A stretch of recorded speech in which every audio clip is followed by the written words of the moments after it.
Hello guys, bringing another gameplay commentary. Today I will play Draven. People asked for Draven, so we're gonna play Draven. Those are the runes that I'm gonna use, and of course, the first item that we're gonna use is always the same, Habris.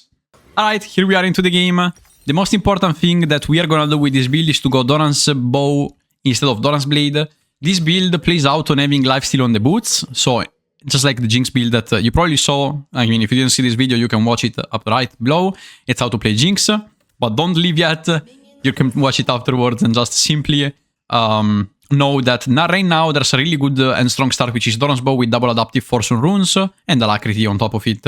If you really need lifesteal in your laning phase, you can easily achieve it by going boots, which we already talked about. And now let's just play Draven. A little disclaimer, I don't play Draven since like season 6 or something like that. Like, I didn't make a video about him for a while, but the champion is really easy when it comes to gold elo.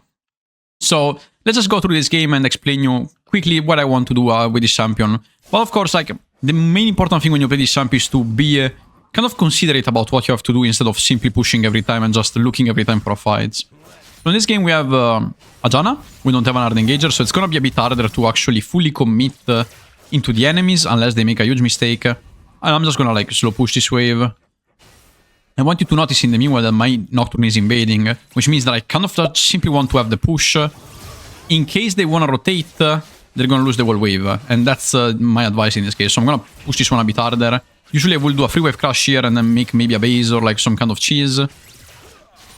But we can do a two wave crash anyways, simply because I want to make sure that if anything happens to Nocturne, I'm ready. And right now nothing happened to him, so I'm pretty happy. And we're simply gonna come here. I prefer this type of kiting when I play Draven. I think it's a bit easier, so attack move click. I had the other one when I play Jinx because I have more range. This one makes it a bit easier to kite. Since the champion is already a bit hard, my advice is to use attack move click instead of attack move, at least at the start. And then when you get better, eventually you can use the other one. Now, I don't like Cal too much on Draven. I'm not the type of guy that plays Cal Draven. You know, it's not what I like. It feels really slow. You're actually not able to get an advantage as much as a longsword, for example, because you have more AD. So my main advice is to simply just get 700 gold and get 2 longswords. That's more than enough. In this case, I didn't go for a base into Cal. We can easily do 700, so it's gonna be easier. Let's see if I have enough gold for that. I will stay another wave. I'll just ping her, you know, just... I want to push another one, so I'm sure that I have enough money for that. Really simple push, nothing crazy. I'm just gonna take a short trade. I don't think we can kill him, honestly, so... Just likes to make some random pressure, honestly. And here we are, we're just gonna back off now.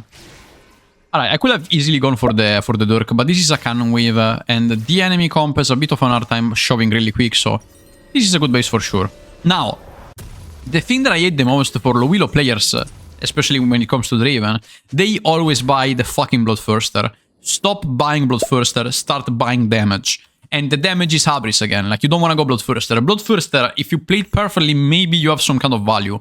But Habris is such like a game changer from like a damage perspective. Even Collector Rush is fine, honestly. You simply have to get used to that. And understand that Snowball is king in this game. And that's also what Draven does, right? He has a lot of Snowball potential. So as you can see now, I want you to understand that now we have 2 item advantage, which means that I should heavily trade and never let them crush this wave. If they base now, which is what this guy is doing, this wave is completely lost for them. Like, they are cooked, you know what I'm saying? Like, they can't play League.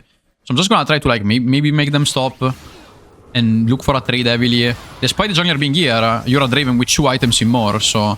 yeah, exactly. There we are. And here we're gonna fight.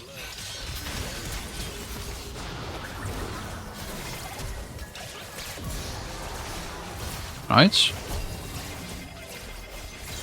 Alright, that's a 2 kill for 1. I actually misplayed the axe as well. I'm not a really good Draven, as you can see.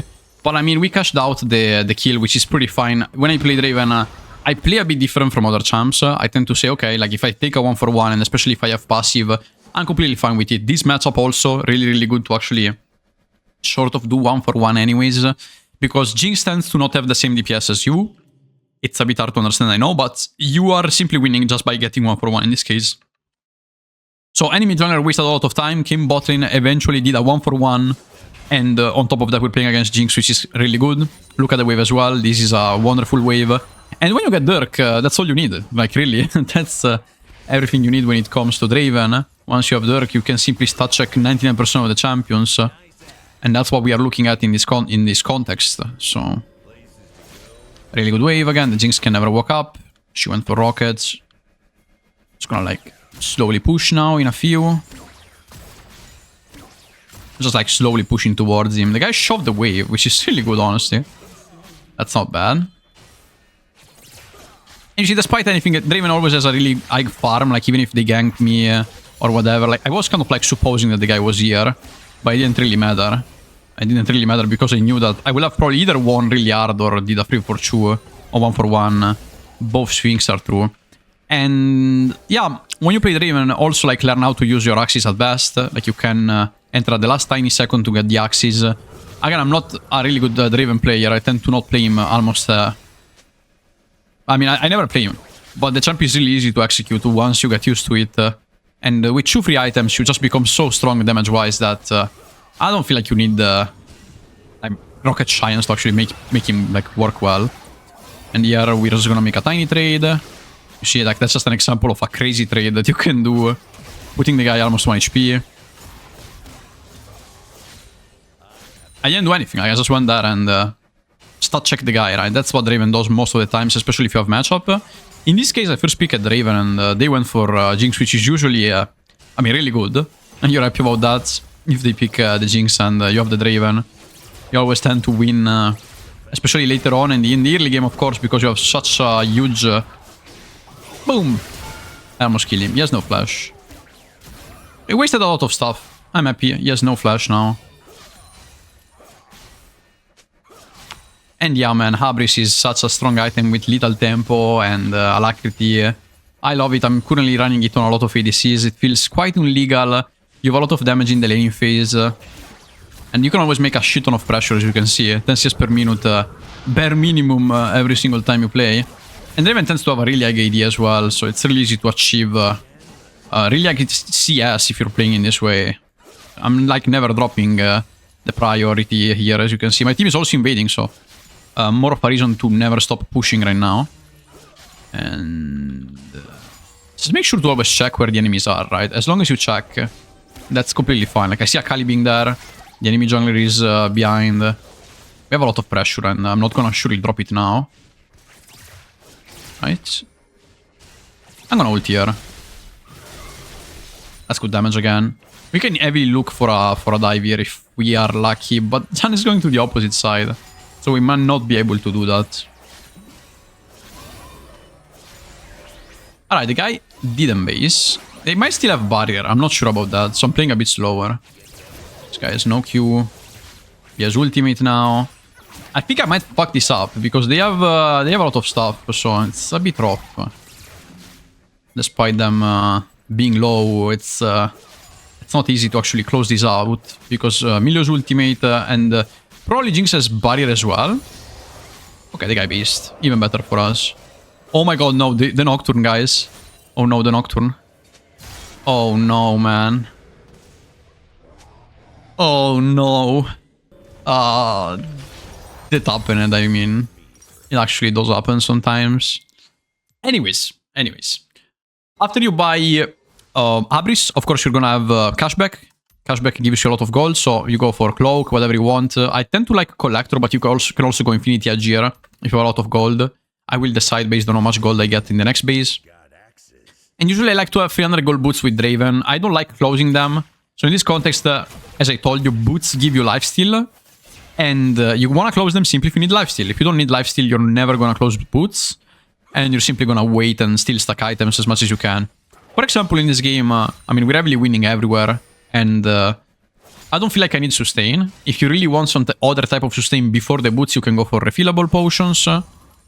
They aren't that bad in the current meta. And they give you some solid sustain before actually going boots. If you want to wait a bit more. Alright, right now, if you check item difference, right? I want you to tab. Like in general, when you play this game, tab and check how many items the enemy has. Watch yours, watch the enemy ones. And you already know, like, by watching what I have, that I'm so much stronger. And I shouldn't be afraid of, like, doing what I'm doing right now, for example. Okay? That's just like an example. Because I have item advantage, whatever I do is just gonna be so much more value. No barrier, and here I can simply kill her. Just by walking to her. No ults. We're wasting a lot of stuff. You see, no flash, nothing weird. Just simply go there and auto. And sooner or later, she's gonna eventually die. Pretty good.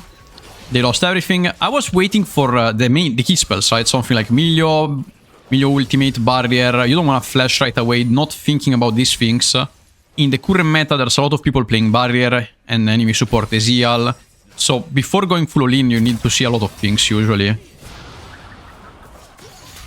that's a lot of damage. I have no mana. Because we're playing with... oh, there's the Kali, maybe. We're playing without... I just want you to notice that we're playing with Triumph. So when you play with Triumph, be really careful on not doubling too much as Draven. It's a tiny advice that I can give you. Like, in general, the best Dravens in the world tend to play Triumph. Of course, you're gonna snowball way more. But you're also gonna have some mana problems if you use your W in the wrong way. So again, my advice, be really careful when it comes to mana management with Draven. If you still don't think that you're ready for it, you can go Presence. But I highly advise to go for Triumph. It's just like such an easy source of gold. And it's so much better, right? So in this case, I'm gonna go Healing Boots. Why not? I mean, I had the gold for it. I could have easily gone for Infinity Edge right away. BF Sword was better than Dirk. So we go for Infinity Edge Rush because we have a lot of gold. If we had less gold, you can go for Collector. And nothing. We just keep playing now. Game is in a good state. And once you come back again, you just want to fight now. I see my team fighting there, so I would love to be there. I'm gonna check with my camera. You see how I'm moving my camera here. Check what's happening, but I was a bit late to this fight, sadly. Can check for it anyways. Okay.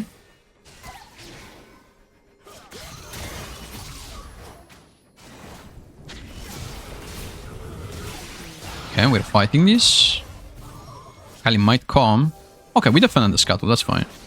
I don't feel like we necessarily need to, like, make anything crazy happen. That's completely fine. Closing them out from entering the lane again, maybe. I was slightly late. At a certain point, it's really, really easy to play Draven. You simply go and start check them, really. Like, you don't even push the waves anymore. You simply go and fight. Go and fight. Fight and go. Go and fight, you know? I took Triple Tonic as well. I like a lot. Draven is really strong. So level 6, of course, Triple Tonic level 6 is really strong as well. Oh! Got the tower.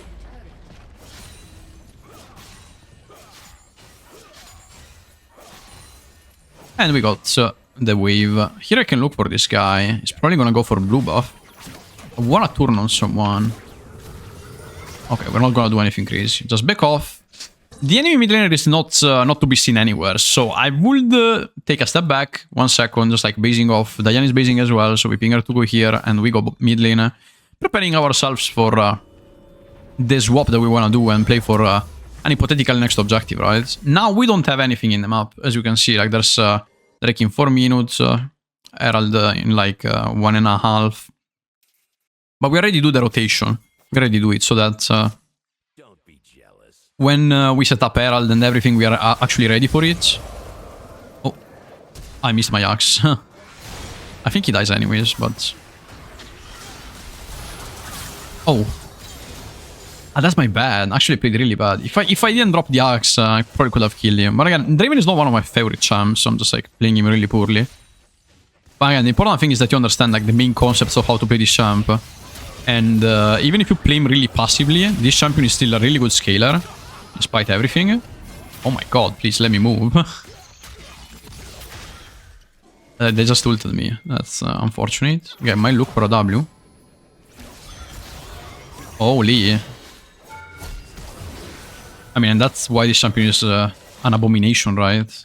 It's just doing this type of stuff. Okay, nothing. Diana kills. And now we have also some sustain with boots. You need a really tiny percentage of lifesteal when it comes to Draven, really, because you have a lot of damage.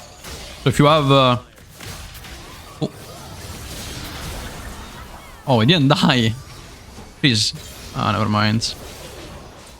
But that's still really fine. Okay, so we have a good farm. Not going crazy 1v9 strategy or whatever, but more than enough to actually win a game in gold, right? We are around platinum in reality right now. But you see, like, 10 CS per minute, consistent farm. Get the proc of the passive, and then try to get more gold out of there, and then you just, like, snowball the lead. We are around 2k gold ahead compared to Jinx, just by having a slightly better farm. And, of course, our damage is just so much superior compared to Jinx, which is making this champion a beast, right? It's just, like, so strong, so easy to execute. Wonderful, like, it's actually the best way of playing him. Alright, get this one. From here, I like to go Collector. Personally, you can go whatever you want, but if you're playing in gold, platinum, you get a shit ton of value by playing Collector, really. Just like, take Collector, get kills. If you add up the Triumph, the gold of Triumph, if you add up the gold of Collector when you kill people, if you add up the bonus gold of the gold quest in bot lane, if you start adding up all these tiny things, Draven just becomes a machine of gold without actually putting much effort. Also the cashback, right? So we got 500 gold here, 120 on Triumph. So the gold is just created by himself. Like, look at how many items I have. I have 2 items and 1 pickaxe. The enemy has 1 and BF sword. And she also has no shoes, I think. I'm not sure. Yeah, she has no shoes. So that's like around a net 2k gold difference already. By what? By doing nothing. I did 1 kill and then a better farm. Just that. Imagine in games where you're actually way more ahead, how much gold you have. And I literally coached a girl in these days in the morning. She went 10-0 with the same build, same execution, nothing crazy, just fight when you need it, get the gold advantage with the passive, and yeah, you get the cash in, you won the game. That's how unfair this champion is. It's actually like one of the most unfair champions in the game, low-key. And there's not much to say. Oh, here it is. Come on, look for me. Okay, they tried to form a mid lane, but they didn't feel like it. And now with this tiny lifesteal that we have, it's not that bad, right? It's like around 14 HP per auto. It's not terrible, right? Not good, not terrible, just like enough for this champ, you see. We're just like eating minions, and we are sort of full again. I would have loved to play this fight, but I was a bit late. I can ult her. I missed her, sadly. She was already dead. And I mean, yeah, here you can look for this fight, Abri stacks, whatever, but mid lane tower is so much better, really. Just like nothing is happening, and this guy's topside. We have all the information, so everyone is dead. Free tower mid lane, why not? Why not? So we take this tower. It's a really slow game, like nothing is happening, and if it's happening, we're just like winning right away. 2k 100 for the Collector. So, in general here there's not much to do, because there's no objective, there's nothing in the map. So basing right away, it's not something that I would be happy about, especially because I don't have item. So we're gonna take another mid wave, simply chill a bit more and base in a few. What I'm saying with like no objectives up simply means that my team is not looking for anything crazy. The only thing we can look out for right now is top lane T2, which we can do in a few. It's not like we are in a hurry or anything. And I'm slightly too high right now compared to my team. I'm just gonna take this one and then go back. So this is not a really good wave to take in general, because you see my team is all base, so I don't wanna waste too much time as well. I wanna go topside, get this tower. That's the next objective that we have. And the wreck is in 3 minutes and a half, so that's pretty much it. Because there's no objective, you can't really predict if there's gonna be a fight or not. That's what I want you to understand. Like, you can't really say, oh, okay, here, there's gonna be a fight. And that's what I'm saying. When there's no objectives, I know that most of the fights are just not happening. And so I can base safely because no fight is gonna happen. This fight, for example, is just like such a random fight that it makes no sense. You wanna fight it though, you simply go there and now to the guy, right? Alright, 1 kill. And now we just go topside. Was also like really near to where we were. We had a winning top laner finally in the series, actually. I felt like I had always losing top laners in the series that I'm doing for low elo. But finally I had a winning one.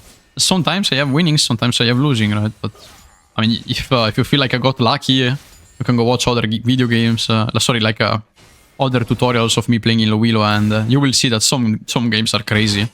From like a top laner perspective, I usually have the worst one. I think she kills me. Maybe. Oh my god, I fucked up so hard. Akali's broken though. Akali's ultra broken. Oh my god. Alright, we took the guy. Take this one.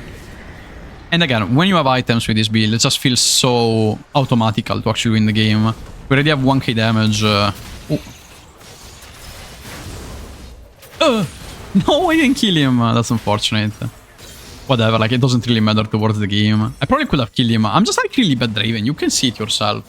I'm a really bad Draven, guys. It's just like, I can't pick axes. So most of the gameplay, of course, it's gonna be you improving yourself at like picking axes. I wasn't anything particular in this game. I just wanted to show you that we kind of dominated the lane. We kind of like just like walked there, made some pressure, had item advantage, walked there and won the lane automatically. Of course, if we had another game, it would have been more interesting to see the development of it. But again, a game is a game, so sometimes you have winning lanes, sometimes you don't. The next thing that we can do easily, without thinking too much about it, my team trolled a few shutdowns.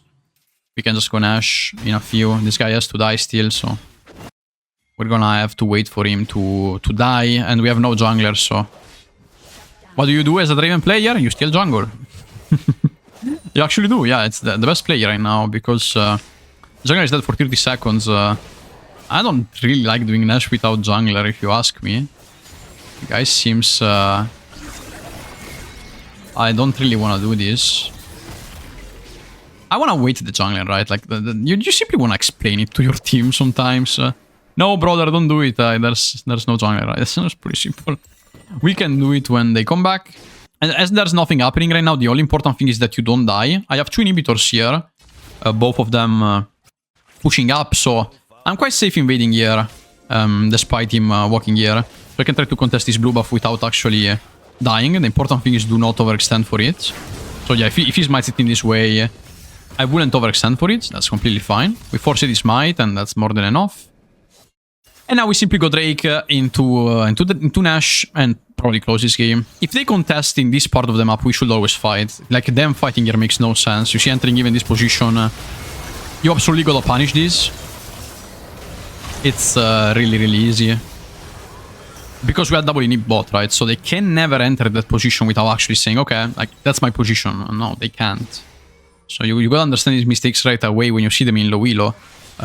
2 nips down, all the waves pushing, they can't enter there. They gotta leave the Drake and then play for defending top lane tower. They didn't.